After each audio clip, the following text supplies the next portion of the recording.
Muy buenos días, muy buenas tardes, muy buenas noches a todos los que nos observan y observan esta presentación. Hoy les venimos a explicar lo que es circuitos conmutados. La exposición está hecha por mi persona, Kevin Camilo Pinzón, y mi compañero Rafael Vivas. Empezando la explicación, vamos a abordar los temas de condiciones iniciales de los circuitos permanentes y los circuitos de amplificadores operacionales y ecuaciones diferenciales lineales respecto a ellos. Empezando, tenemos que un circuito permanente, conmutado o switchado, como lo quieran llamar, es aquel que contiene dentro de sí las siguientes características. La primera característica de ellas es que las entradas, todas las entradas, sean voltajes de fuentes de voltaje independientes y corrientes de fuentes de corriente independientes, están dadas en funciones constantes del tiempo, es decir, dependen del tiempo. La segunda es que contiene uno o más interruptores. Se abordarán, estarán dadas antes de que actúen el interruptor y después de que actúe el interruptor. Para tiempos antes de que actúe el interruptor, se simbolizará como un tiempo sub cero negativo y para después tiempo sub cero positivo.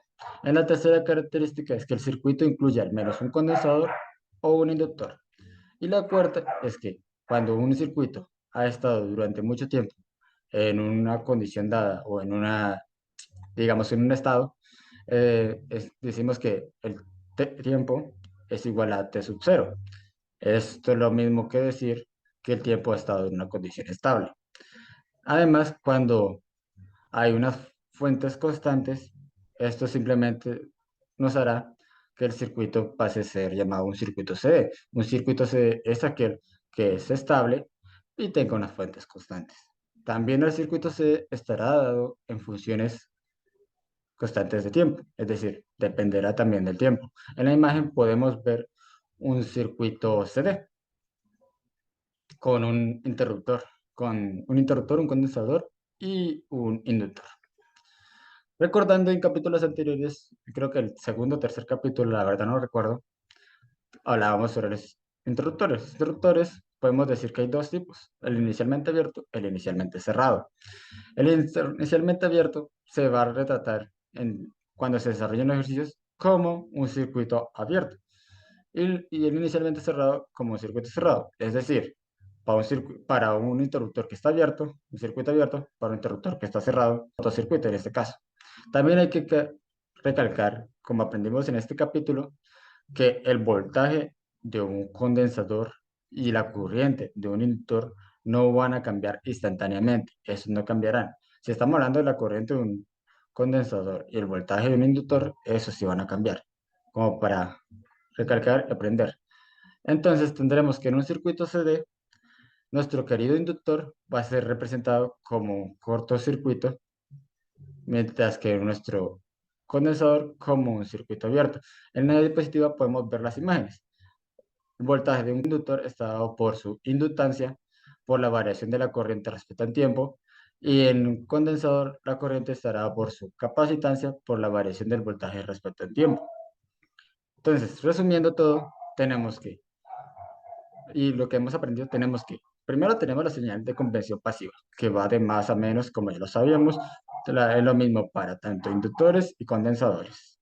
Luego, el voltaje para un inductor estará dado por la fórmula que ya vimos anteriormente, que es igual a la inductancia por la variación de la corriente respecto al tiempo, y el voltaje en un condensador está dado por 1 sobre la capacitancia de la integral de 0 a t de la corriente respecto a un tiempo, más la condición inicial.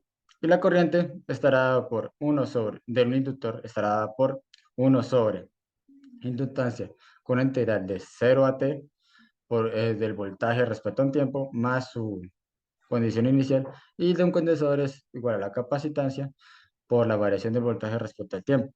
En potencia tendremos que la potencia de un inductor es igual a la inductancia por la corriente por la variación de la corriente respecto a un tiempo y la potencia de un condensador es igual a la capacitancia por el voltaje por la variación del voltaje respecto al tiempo. Fórmulas que si tienen dudas en la exposición anterior o directamente en este capítulo pueden ser solucionadas por su propia cuenta. Luego tenemos la energía, la fórmula de energía para inductores, que es un medio de la inductancia por la corriente al cuadrado, y para condensadores, que es un medio de la capacitancia por el voltaje al cuadrado. Como ya decíamos, no se permitirá un cambio instantáneo ¿en qué? En inductores la corriente y en condensadores el voltaje. Y se permite un cambio instantáneo de el voltaje en inductores y en condensadores de corriente. Como ya decimos, en un circuito CD, los inductores actúan como cortocircuitos, mientras que los condensadores como circuitos abiertos. Siendo esto, primero para analizar un ejercicio tendremos que analizar el circuito antes de un tiempo t sub 0 para determinar tanto el voltaje del condensador como la corriente del inductor. Y el segundo paso es que sabiendo que no cambian instantáneamente estos valores, pues procedemos a hallar el resto de valores que tengamos que hallar. Esto es muy sencillo, la verdad, como lo vi, y solo es un poco de estrategia y jugar con los valores, ¿vale? Aplicando todos los métodos que ya hemos conocido de desarrollo de circuitos. Entonces pasemos con el ejercicio 1. Consideremos el circuito de la figura antes de un tiempo sub cero, es decir, ya nos están diciendo tiempo igual a cero. El interruptor ha estado cerrado durante mucho tiempo, es decir, ha estado en una condición estable. Determinar el voltaje del condensador y la corriente del inductor inmediatamente antes de que el interruptor se abra.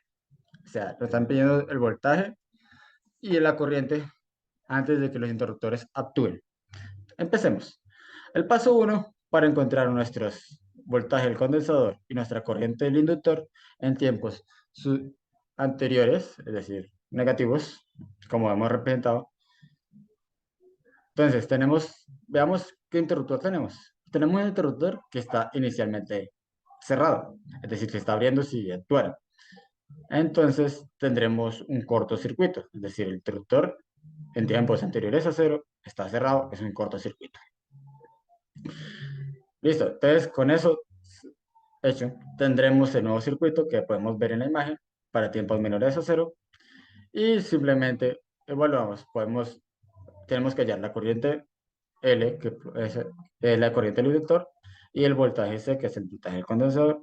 Allá podemos aplicar lo que queramos, transformación de fuente, lo que queramos, lo que nos facilite, pero al final nos tiene que dar, como vemos, 2 amperios. Acá lo que aplican, o lo que tengo entendido que aplican, es simplemente suman las resistencias para hallar la corriente L, entonces nos da 5, y pues si la fuente de voltaje de 10 nos da 2 amperios. Luego aplicamos el divisor de voltaje para hallar el voltaje del condensador. Entonces simplemente es 3 sobre 5 por 10, que es igual a 6 voltios. Podemos hacerlo de otros métodos, como ya he dicho.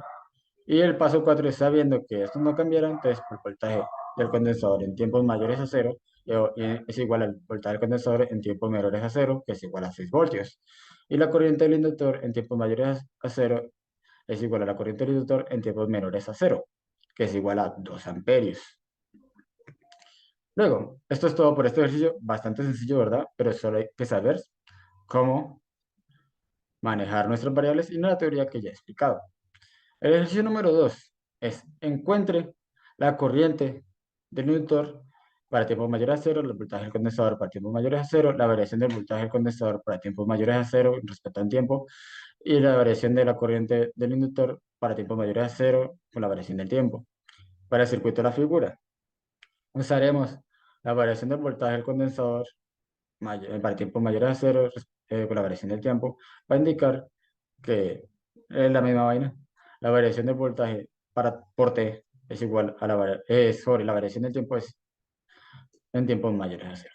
Es prácticamente lo mismo.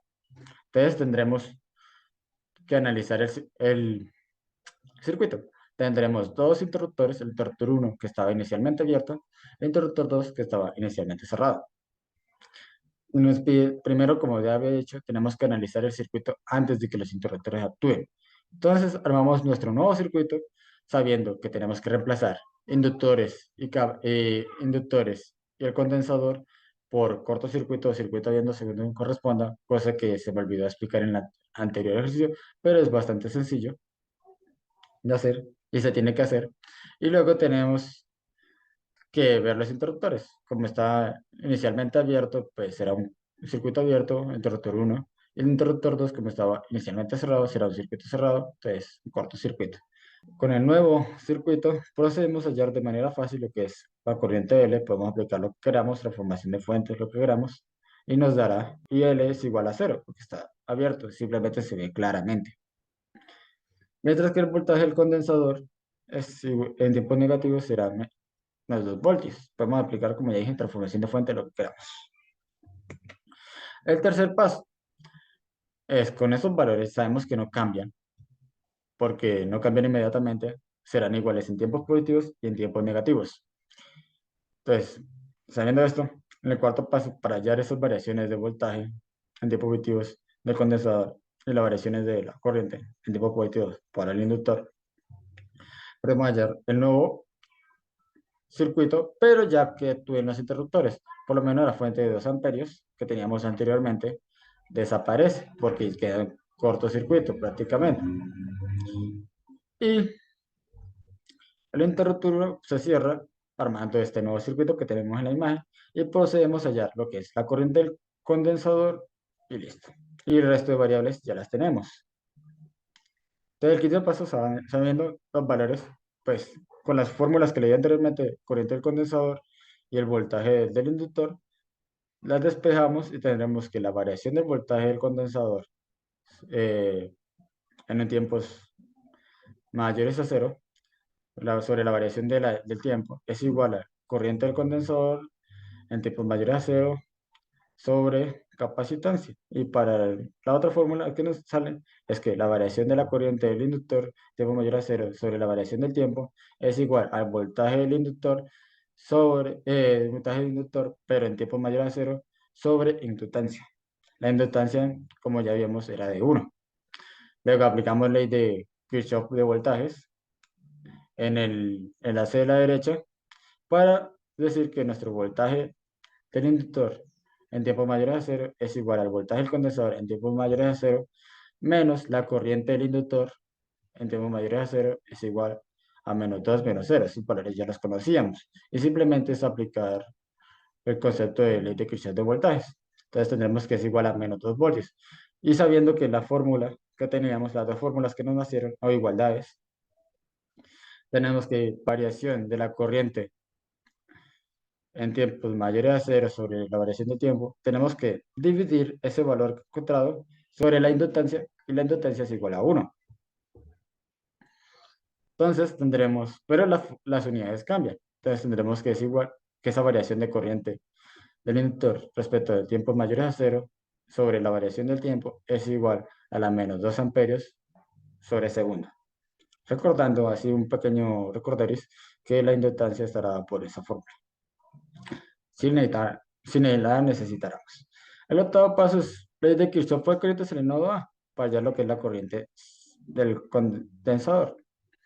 Entonces simplemente es igual a I, corriente del condensador más corriente del inductor más voltaje del condensador menos 10 sobre 2 igual a 0. Entonces, con eso procedemos a hallar.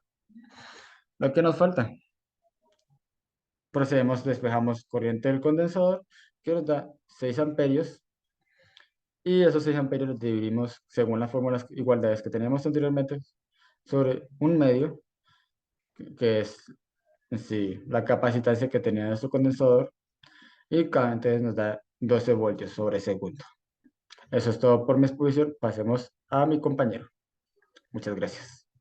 Bueno, compañeros, ¿cómo están? Pues mi nombre es Rafael Vivas y voy a continuar con la presentación, ¿listo? Entonces, pues les voy a compartir por acá mi pantalla. Listo, bueno. Continuando con la presentación, entonces les voy a hablar de circuitos de amplificadores operacionales y ecuaciones diferenciales lineales. Entonces, pues acá lo que tenemos es un amplificador operacional básico, donde tenemos una entrada que es no inversora, una entrada inversora y pues la salida. En esta sección, pues se describe un procedimiento para el diseño de circuitos con amplificadores operacionales que implementan ecuaciones diferenciales lineales como la que tenemos acá en la parte de arriba. La solución de esta ecuación es una función y de t, que depende tanto de la función x de t como en unas condiciones iniciales. Es muy conveniente y pues es mucho mejor utilizar las condiciones iniciales. Entonces, por ejemplo, vamos a suponer que tenemos una tercera derivada de la función y de t. Entonces, lo que hacemos es integrarla tres veces, pues para obtener los resultados. Entonces, estos resultados, pues, se van a dar en un diagrama parcial de bloques, que es este que tenemos acá. Entonces, digamos que tenemos esta función que es la tercera derivada de la función y de t, y pues lo que hacemos es integrar una vez y obtenemos la segunda derivada, luego la derivada y por último, pues la función y de t. Entonces, este es el diagrama parcial de bloques de triple integración. Digamos que esas son representaciones de diagramas en bloque de diferenciación como de integración. Entonces, por este lado tenemos un diagrama de bloque de diferenciación y por este lado uno de integración. Y lo que debemos obtener, pues, es la tercera derivada de la función y de t. Entonces, pues, lo que hacemos ahora es despejar con la ecuación anterior, pues, para la tercera derivada de la función y de t, y pues obtenemos que la tercera derivada de la función y de t, pues, es igual a esto, ¿no? Entonces, lo que tenemos es otro diagrama de bloques que nos representa, pues, la ecuación. En este caso, pues, es este diagrama de bloques acá. Entonces, tenemos que la tercera derivada de la función y de t, y pues tenemos acá cada uno de estos resultados. Entonces, digamos, acá tenemos como es negativo menos 2.5 y acá nos da menos 2.5 y es la segunda derivada de la función y de t. Luego nos dice que tenemos que sumar, ¿qué es esto? Sumar, pues, la derivada de x de t, que la tenemos acá, y es negativa menos 2. Y pues por último 1.5 de la función y de t. Entonces, también se pueden combinar, ya les muestro acá. Se pueden combinar estos diagramas de bloque y, por ejemplo, si combinamos el inmediatamente anterior, que pues era este, ¿no? Era este con el de la triple integración, que fue el primero que les mostré. Obtenemos el siguiente diagrama de bloques, que pues no, lo que nos da es resultado para pues la tercera derivada de la función y de t, y pues acá lo que hicimos fue combinarlos, y ya pues ahí nos da el resultado, ¿no? Pues acá encontramos representaciones de diagramas de bloques de diferenciación acá en la parte superior izquierda y de integración en la parte inferior izquierda, que corresponden pues a los circuitos de amplificadores operacionales, que vendría siendo pues que diferencian en este caso, y de circuitos de amplificadores operacionales que integran en la parte de abajo. Entonces, el integrador, el voltaje a través del resistor, pues está relacionado con los voltajes de nodos en los nodos del resistor. Entonces, pues el voltaje acá del resistor con respecto al tiempo es igual al voltaje 1 con respecto al tiempo, menos el voltaje 2 con respecto al tiempo, menos x de t, que es pues nuestra función menos 0, y todo eso es igual a la función x de t. Entonces, se calcula que la corriente del resistor, pues aplicando la ley de Ohm, entonces la corriente del resistor con respecto al tiempo en un tiempo dado es igual al voltaje del resistor pues en ese tiempo sobre la resistencia. Y esto es igual a x de t sobre el valor de la resistencia. Entonces, el valor de la corriente que fluye en una entrada de un amplificador operacional ideal es cero, por lo que si aplicamos la ley de corriente de Kirchhoff en el nodo 2, en este nodo, pues vamos a obtener que la corriente es igual a la corriente por la resistencia en el tiempo dado, y ¿qué? Y eso es igual a x de t sobre el valor de la resistencia. Entonces, el voltaje a través del condensador se relaciona con los voltajes de nodos en los nodos condensados del condensador. Eh, entonces, acá tenemos el voltaje del condensador en un tiempo dado es igual al voltaje 2 en ese mismo tiempo menos el voltaje 3 en ese tiempo y esto tiene que ser igual a cero menos y de t. Entonces, todo eso es igual a menos y de t. El voltaje del condensador se relaciona con la corriente del condensador por la siguiente ecuación. Entonces, tenemos que el voltaje del condensador en un tiempo dado es igual a 1 sobre el valor del condensador. Y ahí tenemos una integral desde 0 hasta un tiempo dado por la corriente del condensador que va por la resistencia y el bueno, el diferencial de resistencia. Entonces, lo que tenemos es que si y de 0 es igual a cero, entonces el voltaje del condensador cero va a ser igual a cero. Y pues ahí ya obtenemos esta segunda ecuación que tenemos acá. Y finalmente, pues utilizando la ecuación anterior, esta de acá, pues vamos a obtener que y de t pues va a ser igual a 1 a menos 1 sobre la resistencia del condensador. Y allá tenemos pues una primera integral y una segunda integral, donde esta acá pues viene siendo 1 sobre la resistencia del condensador.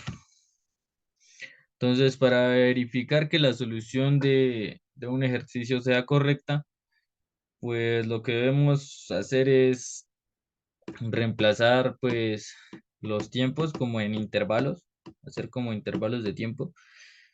Entonces, pues acá tenemos unos valores que nos daba el libro y reemplazando para un tiempo 2 obtuvimos que el voltaje en el tiempo 2 es igual pues a 2 por 2 que nos da 4 menos 5 y esto es igual a menos 1. Y en este caso pues tenemos que la segunda manera para que sea correcto nos tiene que dar pues igual, ¿no? Entonces acá tenemos que el voltaje en el tiempo 2 pues es igual a 2 elevado al cuadrado sobre 4 pues que nos da 1 más 2 3 menos 4 también nos da menos 1. Entonces ahí digamos que sería correcto. Pero para un instante donde el tiempo es igual a 6 el voltaje deberá ser el mismo pues en las dos ecuaciones también. Entonces, reemplazando el tiempo igual a 6 ya obtenemos dos valores diferentes, donde pues uno nos da 11 voltios y en el otro nos da 21. Entonces, pues digamos que son diferentes. ¿Cómo lo podemos comprobar? Entonces, primero, pues el voltaje del condensador no puede cambiar de manera instantánea. Segundo, pues estará dado por unas ecuaciones, ¿no? Entonces, digamos que cuando el tiempo es menor que 2 y está entre 2 y 6 segundos, pues tenemos estas ecuaciones. Y pues las siguientes serían para el tiempo cuando está entre 2 y 6 segundos y cuando el tiempo está entre 6 y 14 segundos, que tendríamos estas otras dos ecuaciones. Entonces, como los valores no concuerdan, que ya pues atrás nos dimos cuenta que no concordaban, significa que el voltaje con respecto al tiempo pues cambia de manera instantánea en el tiempo de 6 segundos, por lo que pues el voltaje en ese tiempo no puede ser el voltaje a través del condensador. La solución pues de lo anterior digamos que no es correcta. Bueno, integrador e interruptor. Un integrador es un circuito que desempeña operaciones matemáticas de integración. La salida de un integrador, digamos, cuando el voltaje cero con respecto a un tiempo, pues se relaciona con la entrada de un integrador, B sub S con respecto al tiempo, pues todo esto está dado por la siguiente ecuación. Entonces ya habíamos dicho que era K y demás, entonces la constante K pues se denomina como la ganancia de un integrador. Los integradores tienen muchas aplicaciones. Una de ellas es que un integrador mide un intervalo. Como les estaba hablando anteriormente, más que todo, pues vamos a hablar aquí para allá de intervalos. Y suponiendo que el voltaje su S de un tiempo es igual al voltaje, es un voltaje constante, entonces, pues digamos que cuando ese voltaje es cero en un tiempo 2 entonces aplicando la ecuación anterior, nos indica que la salida del integrador en el tiempo 2 es una medida del intervalo de el tiempo 2 menos el tiempo uno. Entonces, por acá tenemos, digamos que ese intervalo acá, el tiempo 2 menos el tiempo uno y este sería pues el valor anterior, ¿no? Esto es un voltaje de control común y por acá tenemos pues el símbolo de un interruptor, ¿no? Y un voltaje de control. Así sería como se usa. Entonces, pues muchas gracias. Igual el libro nos explica también, pues todo esto es mucho más fácil como hacerlo desde MATLAB. Y si alguno pues tiene, digamos, el MATLAB ya descargado, tiene la licencia, no sé, por lo menos pues yo no pude, pero pues dice que es mucho más sencillo aplicar todo esto desde MATLAB. Entonces, pues muchas gracias por su atención, espero pues hayan entendido un poco y muchísimas gracias.